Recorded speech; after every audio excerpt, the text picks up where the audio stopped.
Fábio, quando a gente fala de otimização, né, que costuma gerar aquele resultado mais rápido na parte da logística, né? O que você, assim, pôde ajudar, algum projeto ou alguma ação que você fez, uma otimização realmente que você falou assim, nossa, a pessoa colocava X coisa, por exemplo, tinha uma ação muito repetitiva, como você falou, o RPA, mas teve uma outra ação que você via assim, cara, isso aqui eu acho que pode melhorar, algumas ações assim para otimizar o processo? Sim. Hoje, assim, de uma forma geral, tem um hype grande de automação de processo, de robótica e tudo mais.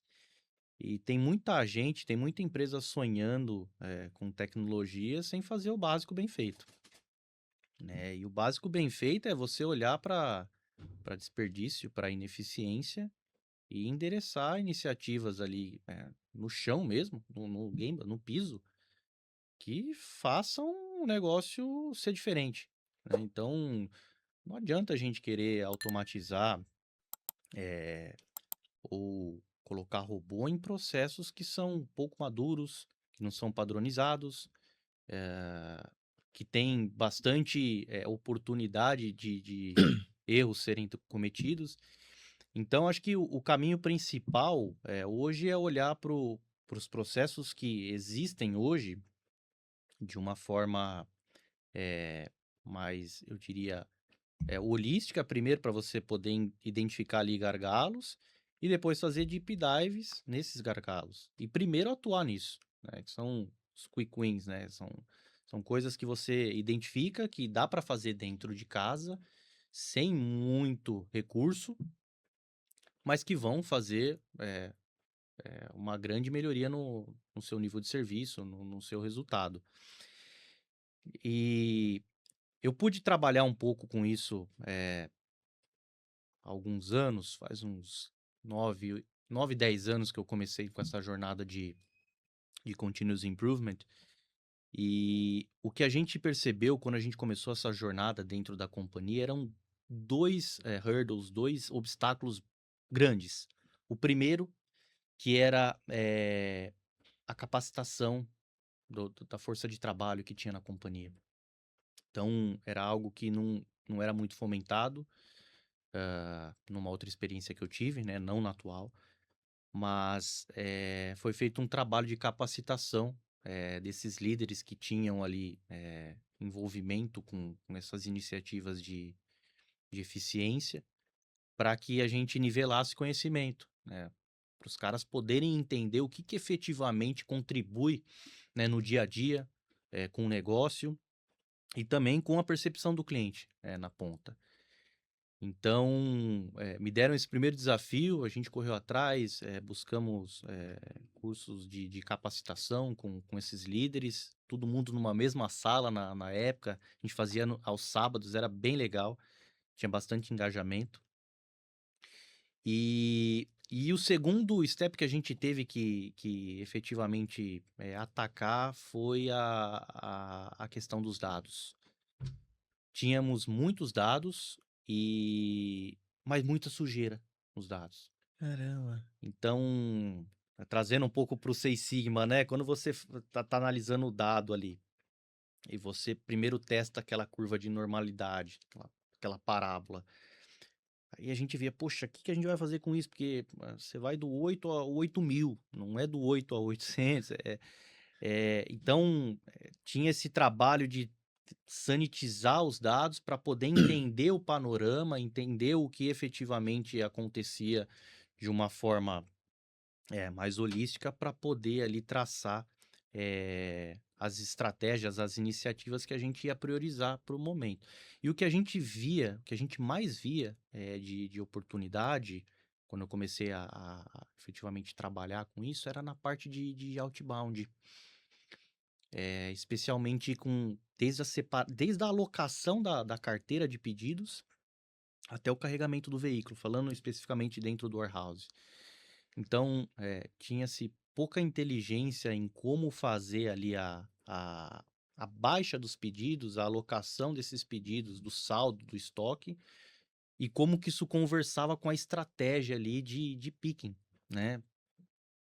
Então a gente começou a investigar e a tratar um pouco mais no detalhe esse tipo de coisa, né, e olhando um pouco para a curva, para sazonalidade, dessas operações mais críticas, e a gente viu que eh, tínhamos que ter inteligência da forma que a gente baixava os pedidos, Sim. fazendo consolidação de carga, consolidação de pedidos, para aproveitar numa mesma visita ali na posição, você conseguir retirar o máximo de pedido possível e ter uma estratégia de alocação desses produtos que mais tinham giro perto da área nobre do warehouse, perto do staging, né, para a gente conseguir ter velocidade e menos alocação de recursos ali para poder fazer o 80-20, né, o Pareto. Aham. Então essas iniciativas eu acredito que foram assim, as mais, que mudaram o jogo, porque a gente conseguiu, pegar os recursos, que antes eram alocados de uma forma indevida, vamos dizer assim, para processos que eram mais críticos. Por exemplo, poxa, no outbound conseguimos reduzir máquina, pessoas, mas eu não tirei da operação. Eu consegui realocar para atividades que tinham mais criticidade, por exemplo, inventário. Com operações que você tem produtos de valor agregado, você, poxa, reforça o time para atividades que têm mais criticidade e garante qualidade. Então, esse foi um trabalho que foi feito com operações e teve o buy-in também da liderança da companhia e foi super bem reconhecido aí pelo cliente, pelos clientes, né? Porque foram mais de um. Sim. E, e é um pouco disso, é olhar para a ineficiência e traçar planos para atacá-las. E pessoal, como a gente pode perceber aqui, sem dados isso não é possível, De né? forma nenhuma. Inclusive, se você tem a visão, esse dado daqui não está de forma coerente, ou, poxa, eu tenho tantos dados, mas para que servem esses dados, né? Então, pessoal, para quem quiser algum apoio, consultoria voltada também a dados, nós temos aqui nossa parceira oficial, Culabs. Quem quiser, entre em contatos aí. Então é Culabs com 2 U, 2 L e labs no final.com.br, tá bom? Então, a gente viu que, cara, otimização, a gente tem que olhar para os sistemas, olhar para nossas bases de dados, independente da área de negócio, a gente está focado aqui na parte da logística. E quando a gente fala também de RPA, que é a automatização, e também aquela bagagem de, cara, a gente está maduro o suficiente?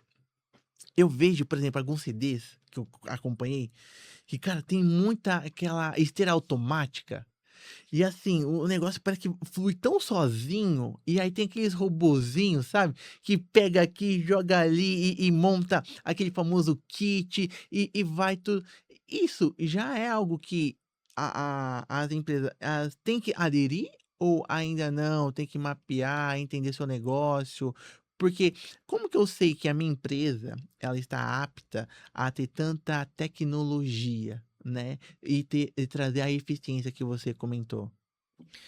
Primeiro é fazer o dever de casa, né? E o que que é o dever de casa? Se você saber se você tem o processo adequado, se você tem toda a parte de framework de gestão adequada, porque mais do que ter processos robustos, você precisa ter métricas para poder gerenciá-los. Não adianta nada você ter o melhor sistema e você não conseguir extrair o quanto que isso está sendo cumprido em termos de processo e tudo mais. Então, a governança ela é fundamental para você saber se o que você tem está efetivamente sendo executado. Dito isso, se você sabe o que você tem, se você sabe que você executa efetivamente o que você tem, com base na pressão que o mercado, que os clientes estão cada vez mais pedindo, minimamente você vai ter condição de saber, poxa, o que eu tenho hoje em termos de estrutura, infraestrutura, responde ao que o mercado está pedindo? Sim, não. Se sim, você vai continuar fazendo o básico bem feito, sempre buscando melhoria. Se não, você vai buscar inovação, automação, enfim. Mas essa parte de automação não é para qualquer um. Não Certo. é o cara, eu acho bonito, eu acho legal. Uma, porque ainda no Brasil é extremamente caro. E a gente tem uma mão de obra relativamente a um custo acessível, razoável. Então é difícil fechar case. Mas quando você tem uma estratégia de atender clientes grandes, com altos volumes e possibilidade de escalar isso, de aumentar isso, né, numa perspectiva de médio e longo prazo, a automação é fundamental. Entendi. E aí, as empresas, qual que é o grande erro? As empresas precisam contar com um especialista no mercado. Hoje a gente tem diversos especialistas no mercado.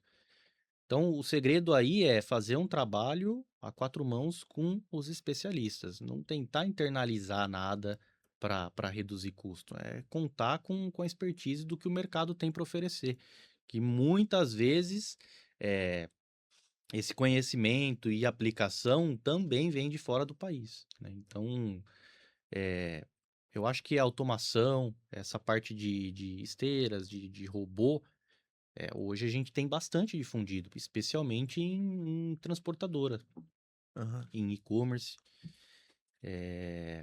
Na logística ainda do B2B, tem um desafio grande.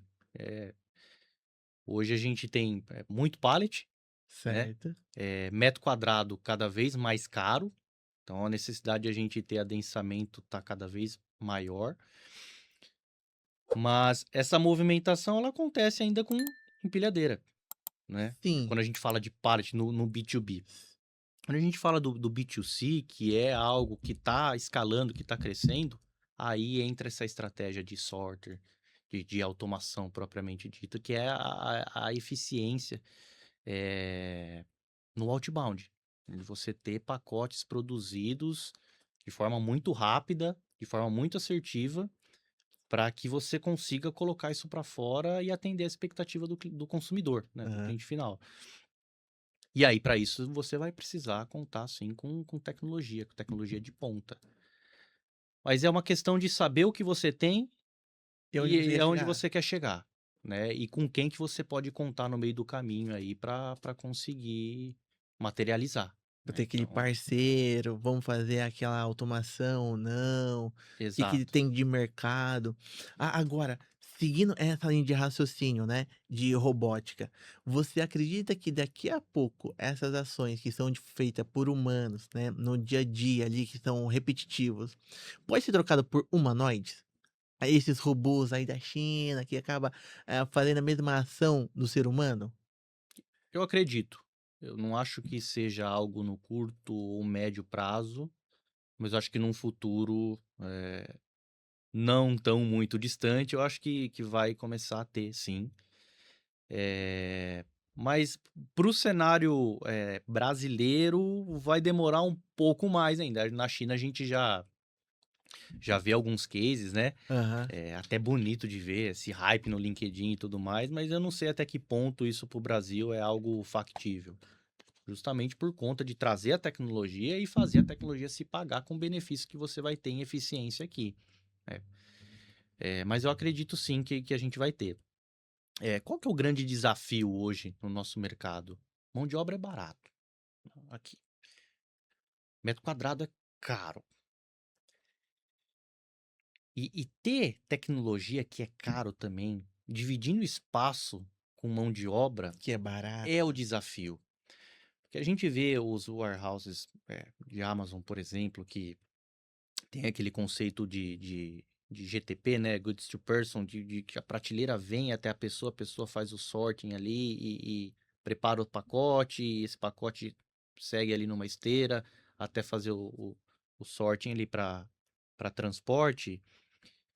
O warehouse, a infraestrutura, ela está preparada para esse modelo operacional. E o que a gente vê hoje são contratos iniciando de uma forma padrão, com pessoas, com máquinas, com prédio, enfim, uma infraestrutura básica de warehouse, e ao longo do caminho, as operações se adaptando para receber tecnologia. Hum. E tem uma questão que todo mundo às vezes ignora quando está começando a trabalhar com esse tipo de coisa, existem normas hoje para robôs. Então, o robô ele não tem uma velocidade semelhante à de um equipamento operado por pessoa. Isso é norma. Tem uma questão de delimitação de espaço, né, pro robô frenar ou parar quando encontra algum obstáculo. E isso às vezes não é colocado em consideração no business case, quando você está montando o business case. Ah, entendi. E aí, quando você vai para a prática, para o piloto, o que que você acaba vendo? Pô, o robô fica mais parado Do que do que trabalhando. trabalhando. Mas por quê? Porque ele está concorrendo com recursos comuns do warehouse, com máquina, com pessoas. Então, o grande desafio é a concepção do zero, olhando para essa infraestrutura já automatizada, né? E que hoje no cenário brasileiro é difícil fechar a conta por conta da mão de obra, Que é barata que é hoje. barato. Entendi. Não, perfeito. Pessoal, daqui a pouco a gente vai falar mais um pouquinho, ainda mais logística com IA, hein? Isso aqui vai ser bem bacana.